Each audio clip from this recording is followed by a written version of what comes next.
Hello, it's great to have you here. If you enjoy thrilling romance stories, please like this video and subscribe to the channel so you don't miss any of our tales. The silence in Harrison's house was a heavy, suffocating thing. It was not the peaceful quiet of a home at rest, but the tense waiting silence of a trap about to spring. It clung to the heavy velvet curtains he'd insisted on, muted the tick of the grandfather clock in the hall, and settled like dust on the polished mahogany of the dining table, built for 12, though only 2 ever sat there. For Wild Rose, this silence was louder than any war cry her ancestors had ever uttered. It was the sound of a dream dying, one slow, agonizing breath at a time. She had been Harrison's wife for 5 years. He had courted her with a ferocity that she, in her naivete, had mistaken for passion. He'd seen her at a trading post, her long black hair braided with a single eagle feather, her movements fluid and graceful as a deer. He'd told her she was a rare flower in a desolate land, a wild rose he had to possess. He'd spoken of a life where 2 cultures could meet, where his prosperity and her spirit would build a dynasty. But she soon learned that Harrison was not a gardener who nurtured, he was a collector who owned. He did not want to blend cultures, he wanted to absorb hers, to tame her wildness and display it as another of his fine acquisitions, like the taxidermied bear in his study, or the silver-inlaid saddle he never used. The root of the silence, the source of the poison that now seeped into every corner of their lives, was the empty nursery on the 2nd floor. A room painted a pale, hopeful yellow, now perpetually shrouded in shadow. Harrison needed an heir. It was more than a desire. It was a pathological obsession. His name, his land, his wealth, it was all meaningless without a son to inherit it. And in his eyes, the fault for this gaping void in his legacy lay squarely on her shoulders. Tonight, the silence was particularly sharp. Harrison sat at the head of the long table, his steak knife scraping against the porcelain plate, with a sound that made Wild Rose's teeth ache.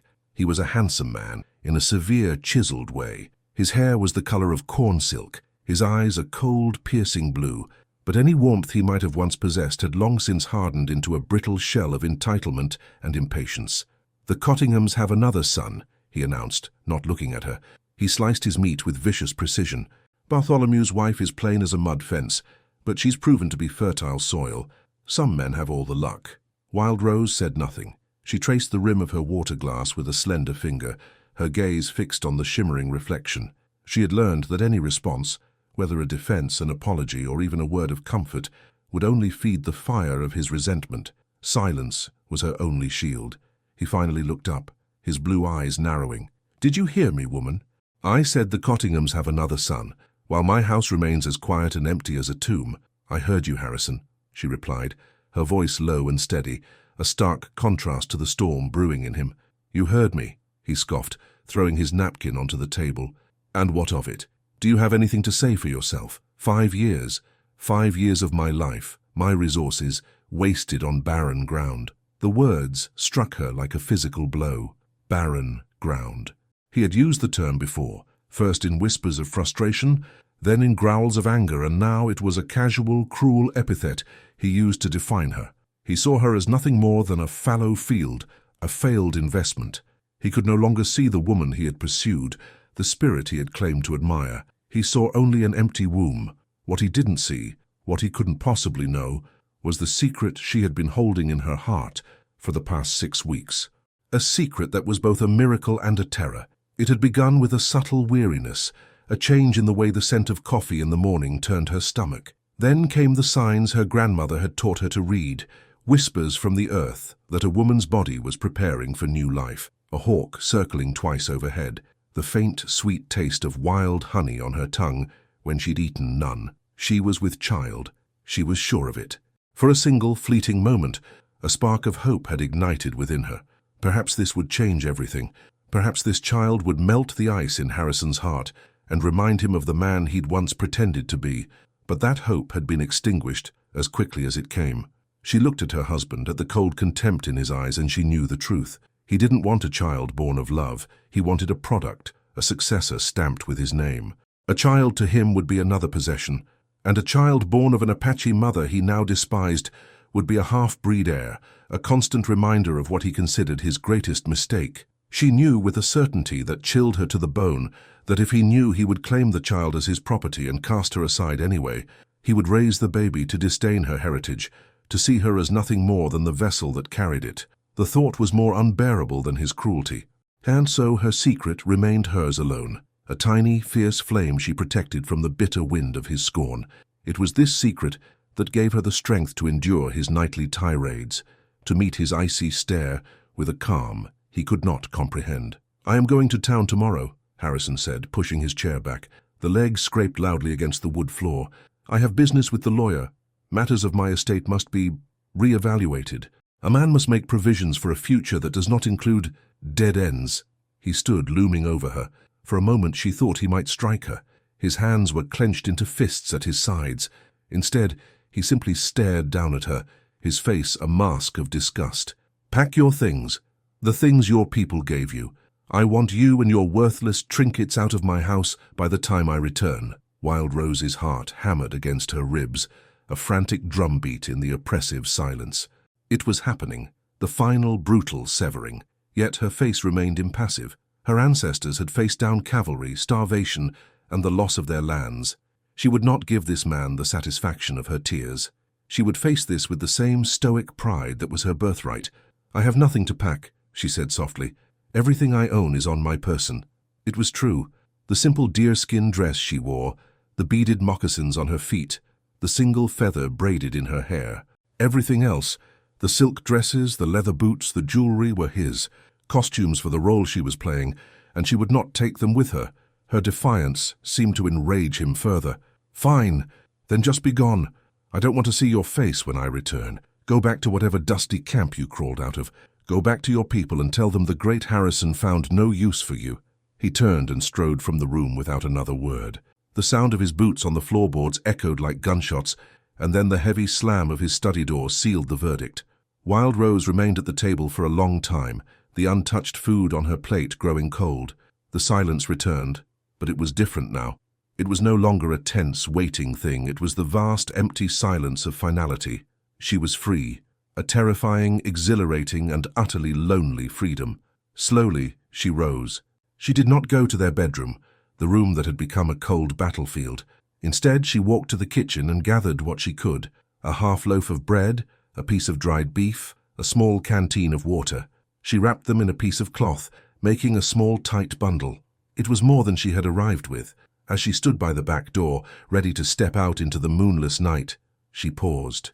Her hand instinctively went to her flat stomach, a gesture of protection that had become second nature.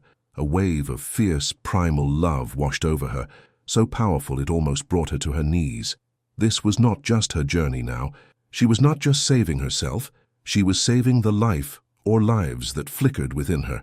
They would never know the cold cruelty of this house. They would never be possessions.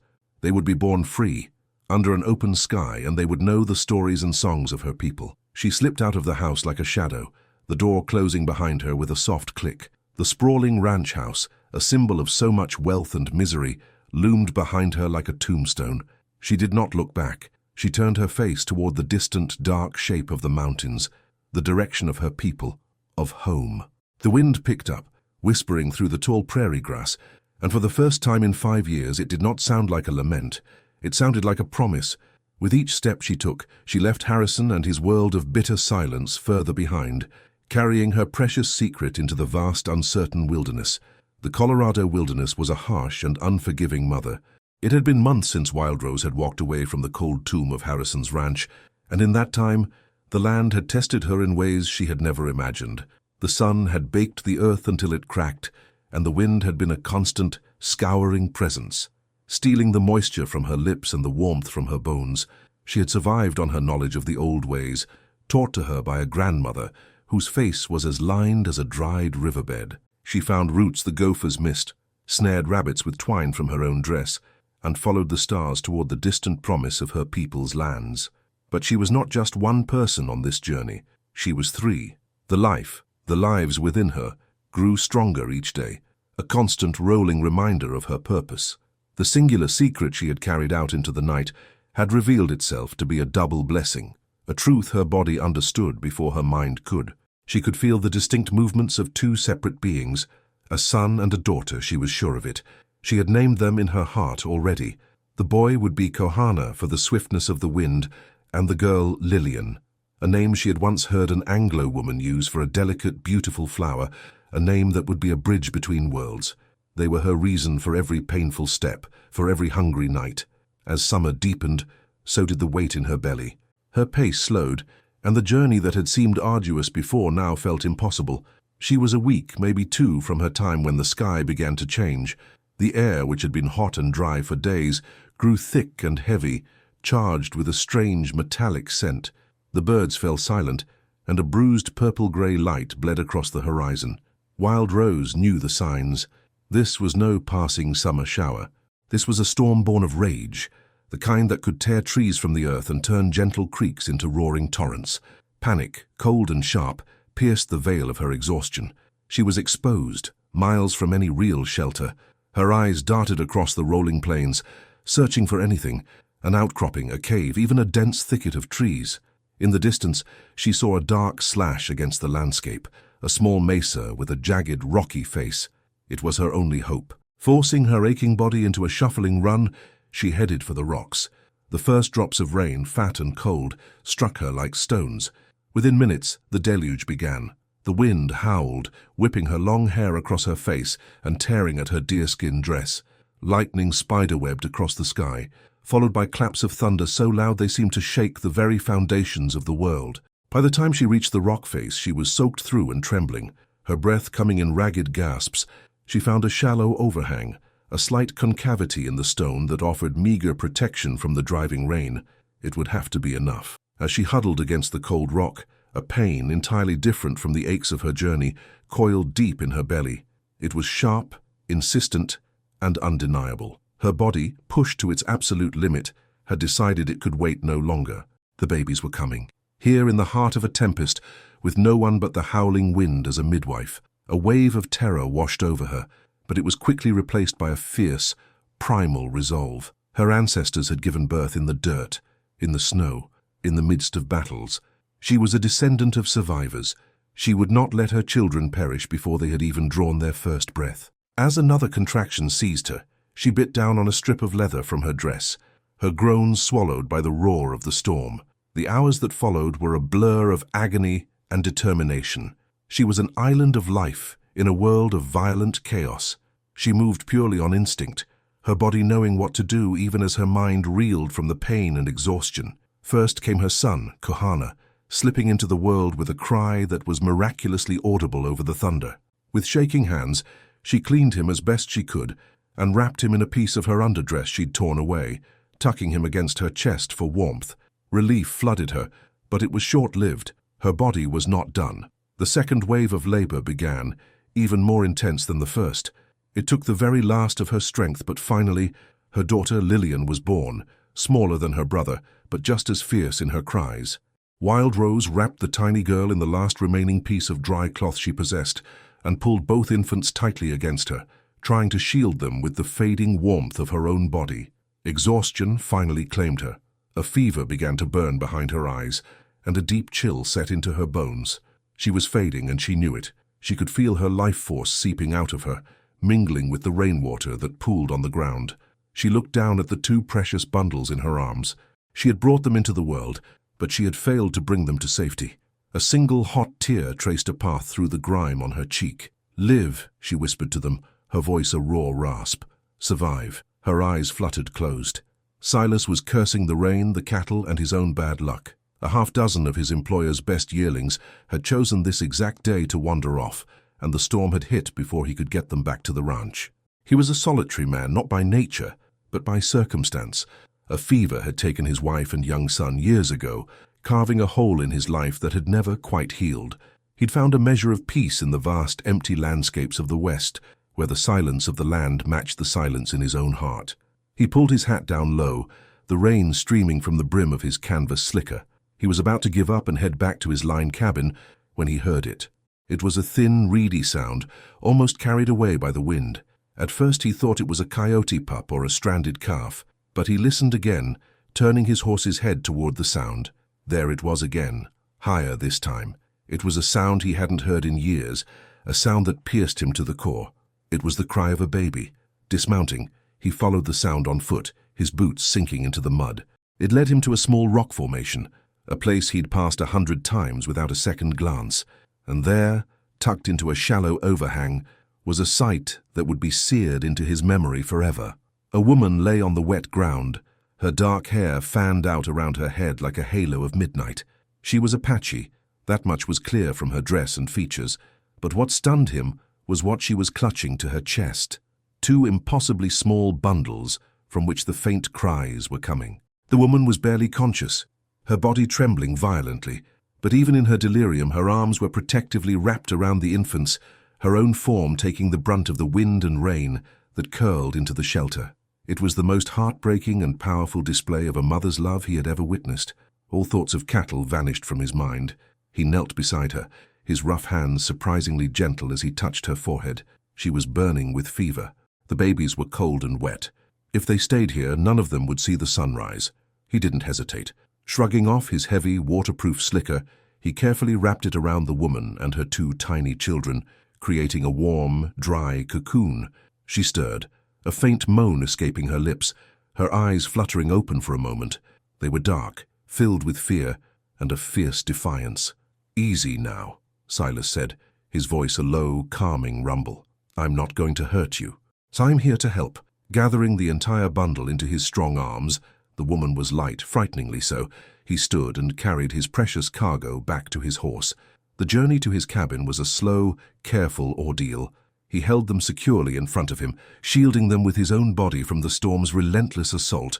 He pushed open the door to his small, rough-hewn cabin and was met by the welcome warmth from the embers still glowing in the hearth. He gently laid the woman and her babies on his own cot, the only soft place in the entire room. Working quickly, he stoked the fire back to life, filling the small space with a warm, golden light. He found old, clean blankets and carefully unwrapped the slicker. He dried the tiny infants, marveling at their perfection, and wrapped them snugly before placing them in a wooden crate he lined with his softest flannel shirt, setting it near the fire. Then he turned his attention to their mother. She was drifting in and out of consciousness, her breathing shallow. He gently cleaned her face with a damp cloth and covered her with every blanket he owned. As he worked, he saw the raw courage etched on her face, the lines of suffering and incredible strength. He didn't know her name or where she had come from, but as he watched over her and her newborn children, with the storm still raging outside, Silas felt something stir in the quiet, empty rooms of his heart. It was a feeling he thought he had buried long ago, a profound, overwhelming need to protect. Wild Rose awoke to 2 sensations she hadn't felt in a very long time: warmth and safety. A thick wool blanket was tucked snugly around her, and the air smelled of wood smoke and brewing coffee. For a disoriented moment she thought she was dreaming. The last thing she remembered was the biting cold of the rain and the feeling of her life slipping away into the storm. Then a small gurgling sound from nearby brought everything rushing back with the force of a flash flood. The babies. She tried to sit up, a surge of adrenaline cutting through her weakness, but a gentle hand on her shoulder eased her back down. "Easy there," a low voice said. "They're safe, warm and dry by the fire." Her eyes focused on the man beside her. He was tall and lean, with kind eyes the color of worn denim, and a face etched with the lines of sun and sorrow. This was the man from the storm, the one who had wrapped them in his coat. He wasn't a threat. Her instincts, honed by years of mistrust, told her this man's spirit was true. He offered her a tin cup of water, and she drank greedily. "Where?" she began, her voice a hoarse whisper. "My cabin," he answered simply. "You're on the north edge of the rocking H spread. My name is Silas." He nodded toward the wooden crate near the hearth, where her son and daughter were stirring. "They've got strong lungs, both of them." Over the next few days, a quiet rhythm established itself in the small cabin. Silas was a man of few words but infinite patience. He cooked broth for her, kept the fire roaring, and handled the newborns with a surprising tenderness that spoke of a deep, buried experience.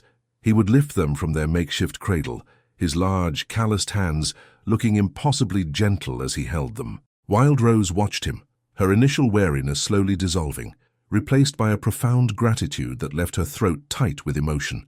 She regained her strength quickly, her resilient body healing under his care. Soon she was able to care for Kahana and Lillian herself, and the cabin was filled with the small domestic sounds of a life being lived, not just survived. One evening, as she sat rocking Lillian and Silas mended a bridle by the fire, The silence between them felt comfortable, no longer a void, but a shared space. "You never told me your name," Silas said, not looking up from his work. "They call me Wild Rose," she replied softly. He nodded, a small smile touching his lips. "It's a good name. Suits you." He finally met her gaze, and in his eyes she saw the ghost of an old, deep pain. "I had a son once. His name was Andrew, and a wife, Elizabeth. The fever took them both one winter." The simple, unadorned confession hung in the air between them, a bridge of shared loss. Wild Rose understood then the source of his kindness, the reason for the gentleness in his hands. He was not just helping a stranger. He was healing a part of himself. In her and her children, he saw a chance to push back against the emptiness that had haunted him. In turn, she began to see him not just as a savior, but as a man, a good man, whose quiet strength was a balm to her wounded spirit. A trust deeper than words began to bloom in the warm confines of the cabin, a fragile flower taking root after a long, brutal winter. Miles away, in a world of polished silver and suffocating silence, Harrison was also a man haunted by emptiness, but his was a hunger that could not be filled. He had married again, this time to a woman named Pearl. She was young, from a good family, with wide, hopeful eyes and a disposition he'd mistaken for pliant. He had chosen her like he chose his breeding stock, for her pedigree and presumed fertility. But months had passed, and Pearl's belly remained as flat as the day they'd married. Harrison's frustration curdled into the familiar cold cruelty he had once reserved for Wild Rose. The grand dining table was once again a stage for his bitter pronouncements. "It seems I have the worst luck of any man in this territory," he seethed one evening, staring at his new wife as if she were a faulty piece of machinery. "I trade one barren field for another." Pearl flinched, her fork clattering against her plate. Unlike Wild Rose, she did not have a warrior's spirit to shield her. Harrison's words were like acid, eating away at her youthful confidence. She was beginning to see the man behind the mask of wealth and influence, a cold, obsessive tyrant who saw her as nothing more than a vessel. She was terrified of him and of the lonely, loveless future that stretched before her. It was during a trip to the nearby town for supplies that the first rumor reached Harrison's ears. Two ranch hands were talking in the general store, their voices low. "Hold up in that old line cabin north of the Rocking H," one said. "Silas, that quiet fella.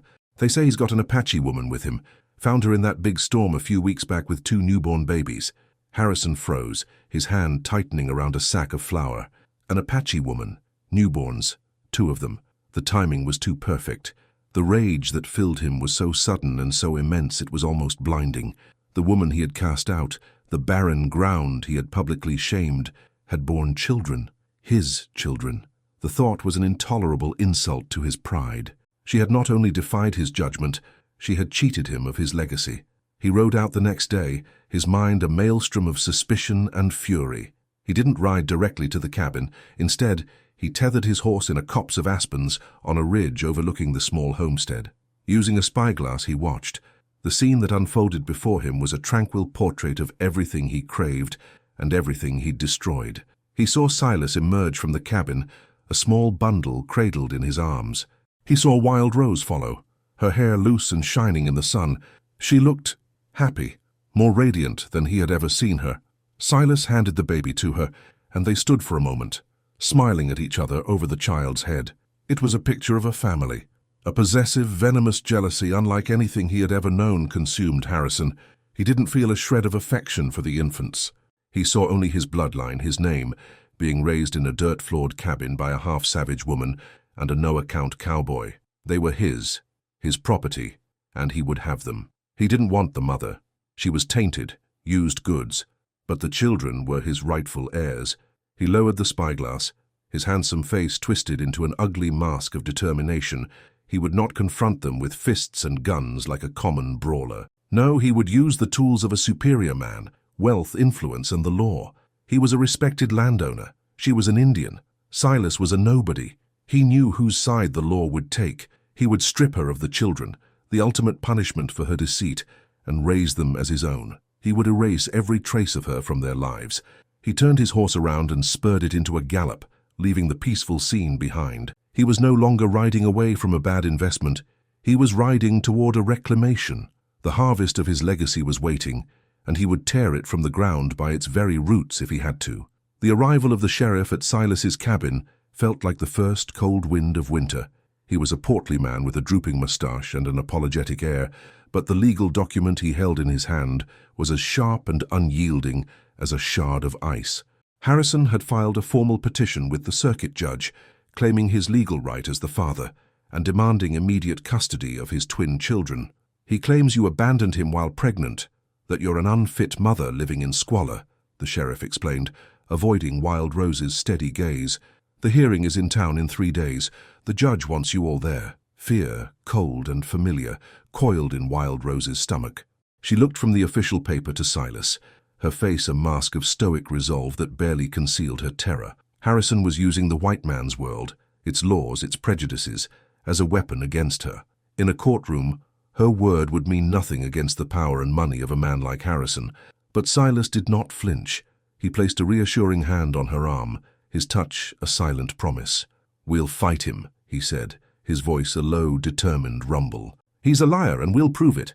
For the next 2 days, Silas was a whirlwind of activity. He rode to town and emptied his life savings, a modest but hard-earned sum, to hire the only lawyer who would even consider taking their case. A young, idealistic man named Andrew, whose name struck a chord of hope in Silas's heart. He sold his second-best horse for extra cash. He was betting everything he had on this fight, not just for Wild Rose and the children, but for the future he had finally allowed himself to dream of. The day of the hearing, the small courtroom was packed. The townsfolk, drawn by the scent of scandal, murmured amongst themselves. Harrison sat at the plaintiff's table looking immaculate in a tailored suit, his face a picture of aggrieved fatherhood. Beside him, his new wife, Pearl, looked pale and small, her hands twisted in her lap. When Wild Rose entered, a hush fell over the room. She walked with quiet dignity, her head held high, Lillian in her arms, and Kohana strapped to a cradleboard on Silas's back.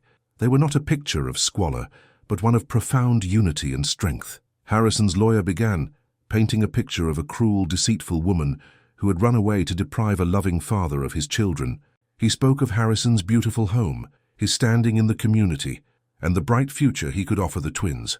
It was a compelling, ugly performance. When it was their turn, Silas's young lawyer did his best, but the tide of prejudice was strong.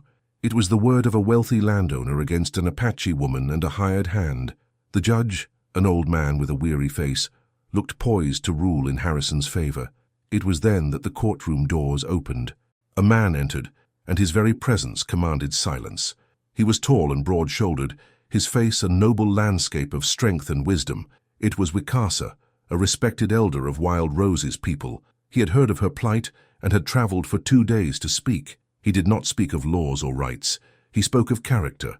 He told the court of Wild Rose's spirit, of her kindness and her resilience. Then he turned his powerful gaze on Harrison. "I was there when this man came to our people for a wife," Wicasa said, his voice resonating through the room. "He spoke of honor and joining 2 worlds, but his words were hollow. We see now he does not seek to join worlds. He seeks only to conquer them. A man who casts out a wife for being a barren field does not have the heart of a father. He has the heart of a tyrant." Harrison's face flushed with anger, but Wicasa's testimony had planted a seed of doubt in the room. The narrative was shifting.